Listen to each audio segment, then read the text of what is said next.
एक अस्वीकरण।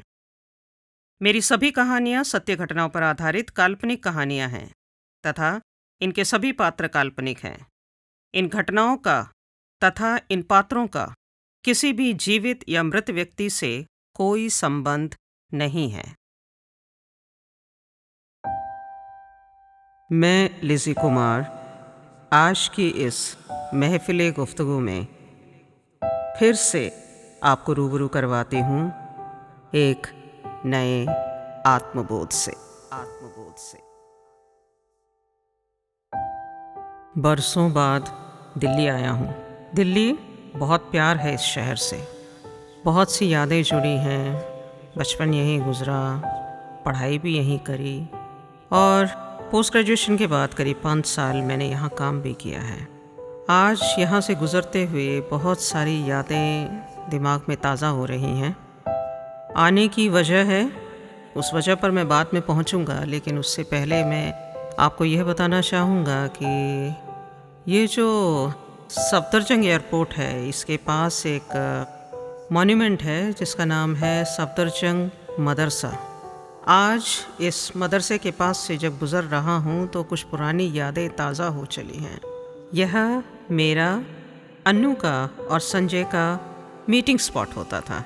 ऑफिस से निकलने के बाद हम तीनों यहीं मिला करते थे। पता है क्यों? चाय पकौड़े खाने। संजय मेरा बचपन का दोस्त है। बहुत ही शांत स्वभाव का है मेरा संजय। मेरा संजय इसलिए क्योंकि मेरा संजय बहुत कम बात करता है। वह लेखक है, वह एक फोटोग्राफर है और वह एक पेंटर भी है। ये जो कलाकार होते हैं ना, ये एक अलग ही दुनिया के लोग होते हैं। इनका ज़्यादा समय जो है चीज़ों को देखने समझने में गुज़रता है। आज दिल्ली मैं अपने दोस्त संजय से मिलने आया हूँ। दोस्तों, आज की इस महफिल गुफ्तगू में मैं आपका स्वागत करता हूँ। संजय के घर पहुँचा हूँ। बाहर टेंट लगा हुआ है। यह टेंट कुछ अलग है। क्यों? यह टेंट रंग बिरंगा नहीं है, सफ़ेद रंग का टेंट लगा हुआ है। अंदर चलते हैं। हॉल में संजय गर्दन झुकाए बैठा हुआ है और उसके सामने रखी है उसकी पत्नी की तस्वीर। उस तस्वीर पर बहुत सारी फूल मालाएं चढ़ी हुई हैं और संजय खामोश और उसकी आंखें डबडबा रही हैं। मैं संजय को देखकर वहीं रुक गया। मैं उसके पास नहीं पहुंचा। मैं उसको दूर से देखना चाह रहा था।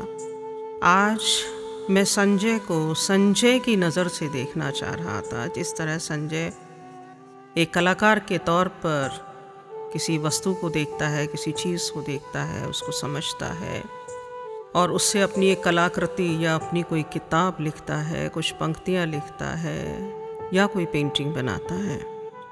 आज मैं अपने दोस्त संजय को ऐसे देखना चाहता हूँ। अन्नू की तस्वीर ऐसी लग रही थी जैसे मानो अभी बोल पड़ेगी। दोस्तों, ख़ास बात बताऊँ, ये जो अन्नू है ना ये बहुत चटर पटर बोलने वाली थी। बहुत ही खूबसूरत। एक ज़माने में अन्नू पर मुझे भी क्रश होता था। अन्नू की वो बड़ी बड़ी कजरारी आँखें, वह लंबे बाल और जिनमें इतना सारा वह नारियल का तेल लगा कर रखती थी और उन बालों को सजाती थी चंपा के गजरे से। बहुत खूबसूरत होती थी हमारी अन्नू। हाँ, हमारी अन्नू। हम दोनों ही प्यार करते थे अन्नू से, लेकिन अन्नू से प्यार का इजहार सिर्फ संजय कर पाया और मैं दूर से ही अपने दोस्त को और अन्नू को खुश देखकर यह 20 साल खुश रखा मैंने खुद को खुश, क्योंकि मेरा दोस्त खुश था और मेरी अन्नू भी खुश थी। अन्नू एक भरतनाट्यम डांसर थी, बहुत कमाल का नाचती थी और संजय ने अन्नू को जो पसंद किया था वह एक स्टेज परफॉर्मेंस के दौरान पसंद किया था। हम दोनों अन्नू के बहुत बड़े फ़ैन थे। जहाँ कहीं दिल्ली में अन्नू के शोज़ होते थे, हम दोनों भागे भागे टिकट लेकर पहुँचते थे। मुझे लगता था संजय मेरे साथ इसलिए जा रहा है क्योंकि वो शायद मेरे प्यार को समझता है, और संजय को लगता था कि मैं उसके साथ जा रहा हूँ, शायद मैं उसके प्यार को समझता हूँ। संजय के आंसू रुक नहीं रहे थे। संजय सिसकियाँ लेकर रो रहा था। मुझसे देखा नहीं गया। मैं वहाँ से उठा और भारी कदमों से आज मेरे पाँव जवाब दे रहे हैं। मैं अन्नू की तस्वीर की तरफ मैं देख नहीं पा रहा हूँ, और संजय की हालत मुझसे देखी नहीं जा रही है। जैसे ही संजय के पास पहुंचकर मैंने उसके कंधे पर हाथ रखा, वह बहुत ज़ोर से रोने लगा और मुझसे लिपट गया। मेरा दोस्त आज मेरे कंधों पर सर रखकर रो रहा था क्योंकि आज उसने अपना प्यार खो दिया था। आज मैं उस दर्द को महसूस दोबारा कर रहा था जब अन्नू मुझसे खो गई थी और मेरे दोस्त संजय के पास चली गई थी। समझ नहीं पा रहा था कि मैं खुद को संभालूं या संजय को संभालूं। संजय, संभालो, खुद को संभालो संजय। मैं समझ पा रहा हूँ। मैं उसका सिर सहलाता रहा, मैं उसकी पीठ तपाता रहा। आज यह थपथपाना उसको सांत्वना देने के लिए था। शाम हो चली थी। लोग धीरे धीरे हॉल को खाली कर रहे थे। ऐसा लग रहा था सब आए थे, बैठे थे, घड़ी देख रहे थे और फिर चले जा रहे थे। बाहर रात्रि का और दिन का एक संगम था, और उस संगम में चारों तरफ एक लालिमा फैली थी, और आज यह लालिमा मुझे यह महसूस करा रही थी कि अन्नू मर चुकी है। अन्नू अब इस दुनिया में नहीं है। बात मौत पर आकर ख़त्म हो गई। अन्नू, तुम्हारी बात मौत पर आकर ख़त्म हो गई, वरना कोई कसर तो नहीं छोड़ी थी मैंने तुमको चाहने में। पिछले 20 साल से मैं अपनी मुट्ठी में रेत लिए बैठा था, और आज सब मेरे हाथ से छूट गया। संजय को अपने कंधों का सहारा देते हुए मैं उसके बेडरूम में ले गया। संजय, बैठ जाओ। मैंने उसके नौकर को इशारा किया कि वह उसके लिए पानी लेकर आए। नौकर पानी लेकर आया। जितनी देर में नौकर पानी लेकर आता, भारी दिल, भारी दिमाग और इतना दर्द, इन सब में मैं खुद को डूबता हुआ देख रहा था। फिर भी मैंने खुद को संभाला, और जब मैंने इस कमरे में चारों तरफ अपनी नज़र दौड़ाई तो मुझे चारों तरफ अन्नू ही नज़र आ रही थी। कितनी खूबसूरत तस्वीरें अन्नू की लगाई हुई हैं संजय ने। हाँ संजय। संजय को पानी का गिलास थमाते हुए मैं उसके साथ बैठ गया। पानी के 2 घूंट लेने के बाद संजय भारी आवाज़ में बोला, समीर, यार अन्नू चली गई, और तुम्हें पता है क्यों? मैं इसका कातिल हूँ। मुझे ऐसा लगा जैसे किसी ने मेरे कान पर एक ज़ोरदार थप्पड़ रसीद दिया है, जो इतनी ज़ोर से गूंजा, और उस गूंज में यह आवाज़ मुझे सुनाई दी कि समीर, मैं अन्नू का कातिल हूँ। यह मेरे लिए बहुत ही दर्दनाक था। मैंने संजय को अपने कंधे पर से हटाया और उसको मैंने झिंझोड़ते हुए पूछा, क्या किया तुमने अन्नू के साथ? बताओ मुझे, तुमने क्या किया संजय? क्या बोल रहे हो तुम? क्या बकवास कर रहे हो? तुम ऐसा नहीं कर सकते। समीर, मेरी अन्नू ने बहुत ही तन्हा ज़िंदगी जी है। मैं जानता था कि मैं उसको समय नहीं दे पा रहा हूँ, और फिर भी मैं अपने काम में इतना मसरूफ़ था, और मेरी मसरूफियत का यह आलम था कि कई बार एक हफ्ता गुजर जाता था अन्नू से बात किए हुए। तुम्हें मालूम है, मैं लिखता हूँ, मैं पेंटिंग करता हूँ, मैं फ़ोटोग्राफ़र हूँ, और पिछले 10 वर्षों से मेरे पास काम बहुत ज़्यादा था। देर रात तक जगता था अपने सपनों संग। क्या बताऊँ, समीर, मैं देर रात तक जगता था अपने सपनों के संग। जज्बा था सपनों की दुनिया में जीकर अन्नू को खुश रखने का। अन्नू ने शादी के बाद अपने शोज़ कम कर दिए थे, क्योंकि मुझे लगता था कि अन्नू को परिवार की तरफ ज़्यादा ध्यान देना चाहिए। फिर धीरे धीरे मुझे मालूम ही नहीं चला कि अन्नू ने बिल्कुल ही शोज़ करने बंद कर दिए हैं। वह एक घुटन में जी रही थी जिसे मैं समझ नहीं पाया था। लेकिन संजय, तुम्हें कभी तो लगा होगा कि अन्नू अकेली है। हाँ, लगता था समीर, लगता था। फिर भी मैं उसको समय नहीं देता था। मुझे लगता था ठीक है, संभाल लेगी। पूरा घर संभाल रही थी, सारा काम देख रही थी, बच्चे देख रही थी। उसने सब कुछ बढ़िया से, गृहस्थी को बहुत ही खूबसूरत तरीके से संभाला हुआ था। मुझे कभी किसी तरह की कोई शिकायत करने का मौका अन्नू ने दिया ही नहीं। लेकिन उसके पास बहुत सी शिकायतें थीं जो वह मुझसे कहना चाहती थी और कह नहीं पाई।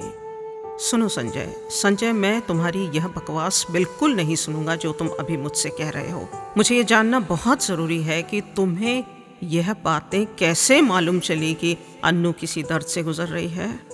संजय अपनी जगह से खड़ा हुआ। उसने अपनी मेज़ की दराज खोली और उसमें से डायरी निकालकर कांपती हुई टांगों से मेरे पास पहुंचा और उसने कांपते हुए हाथों से वह डायरी मुझे थमाई। मेरी अन्नू चली गई समीर, मेरी अन्नू चली गई। दोस्तों, बस यहीं तक थी मेरी और संजय की गुफ्तगू। मैं वहाँ से वह डायरी लेकर उसी वक्त निकल पड़ा। संजय ने मुझे रोकना चाहा। संजय ने मेरा हाथ पकड़ लिया। मैं उसका हाथ झटक कर तेज कदमों से भागता हुआ मैं बाहर आया और अपनी कार में बैठकर होटल के लिए चल पड़ा। गाड़ी चलाते समय मैं यही सोच रहा था, ऐसा क्या हुआ अन्नू की ज़िंदगी में जिस वजह से अन्नू इतनी जल्दी हमें छोड़कर चली गई। अभी तक मुझे अन्नू के मौत की वजह का मालूम नहीं था। बस संजय ने इतना कहा, अन्नू चली गई समीर, आ जाओ। मैं बस यही सुनकर दौड़ा चला आया था। लेकिन अब इस वक्त संजय की बात सुनकर मेरे लिए यह जानना बहुत ज़रूरी है कि ऐसा क्या हुआ था जिस वजह से अन्नू को इस तरह जाना पड़ा। वह सिर्फ मेरी अन्नू है और मुझे यह जानने का पूरा हक बनता है कि उसके साथ क्या हुआ था। मैं होटल रूम पहुंचा और सीधा अपनी स्टडी टेबल पर बैठ गया। पता है, अन्नू को लाल रंग बहुत पसंद है और उसकी डायरी का रंग भी लाल है। पहले पेज पर उसने कुछ गुलाब की तस्वीरें बनाई हुई हैं, उसमें उसकी खूबसूरत सी फ़ोटो चिपकाई है। मेरे हाथ कांप रहे हैं, मेरा दिल ज़ोरों से धड़क रहा है। क्या है इन पन्नों में? पहला पन्ना पलटा। प्रिय संजय, मैं बहुत खुश हूँ। तुमने मुझे अपनी ज़िंदगी का हिस्सा बनाया। तुमने मुझे इतनी इज्जत दी, इतना प्यार दिया। तुमने मुझे समझा, मुझे पहचाना, मेरी कला को पहचाना और मुझे इतना सपोर्ट देकर आगे ज़िंदगी में बढ़ने के लिए सहारा दिया। मैं हमेशा तुम्हारी कर्जदार रहूँगी। एक के बाद एक मैं पन्ने पलटे जा रहा था और इन छोटी छोटी कहानियों को पढ़े जा रहा था। तभी 2015 की 6 जनवरी के उस पेज पर मैं रुक गया। पता नहीं क्यों उस पन्ने को पलटने का मन नहीं किया। लगा यहाँ कुछ है जो वह कहना चाहती है। संजय, मैं अपने नृत्य के ज़रिए सांस लेती हूँ। संजय, आज जो तुमने मुझे बच्चे की बीमारी का उलाहना देकर मुझसे ये जो कहा कि तुम्हें जो है ये नाटक वाटक और ये जो नाचती हो तुम, यह सब बंद करके तुम्हें अपने सिर्फ परिवार की तरफ ध्यान देना चाहिए। संजय, आज मैं खुद से वादा कर चुकी हूँ कि अब मैं सांस नहीं लूँगी। आज से मैंने नाचना बंद कर दिया। संजय, मैं हर बात खामोशी से मान लेती हूँ। मैं हर बात खामोशी से मान लेती हूँ।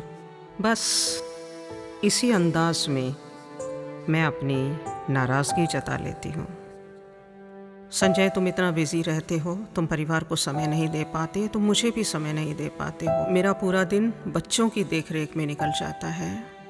अब मैं एक के बाद एक पन्ने पलट रहा था और अन्नू की कहानियों को पढ़ रहा था। कितना दर्द था। मेरी अन्नू घुटन भरी जिंदगी जी रही थी।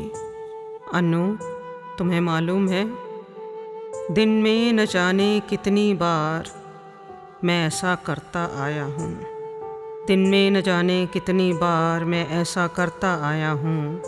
तेरी याद आते ही मैं उदास होता आया हूँ। मेरी अन्नू को डिप्रेशन था।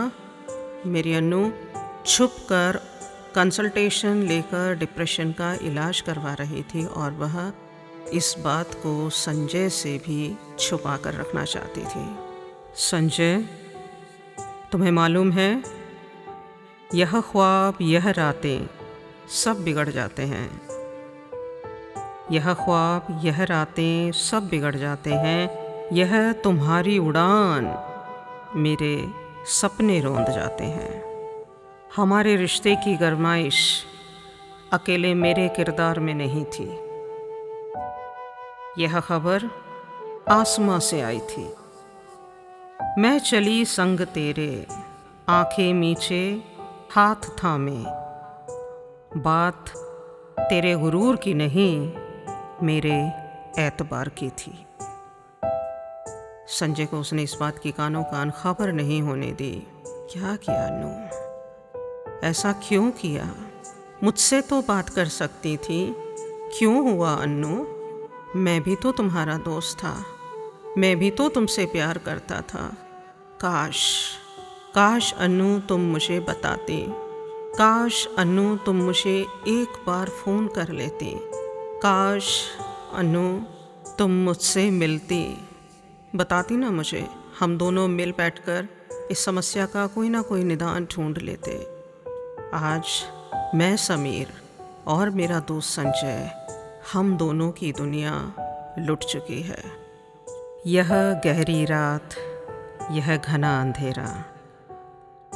यह गहरी रात, यह घना अंधेरा फिर लाया उसकी याद का झोंका। अपनी बदनसीबी की क्या दास्तां सुनाऊं। दोस्तों, अपनी बदनसीबी की क्या दास्तां सुनाऊं।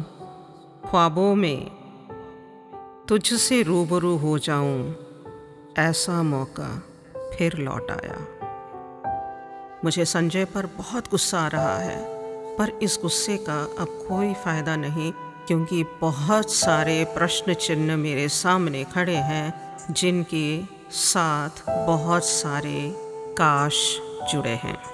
दोस्तों, संजय अपनी अन्नू से बेपनाह मोहब्बत करता था।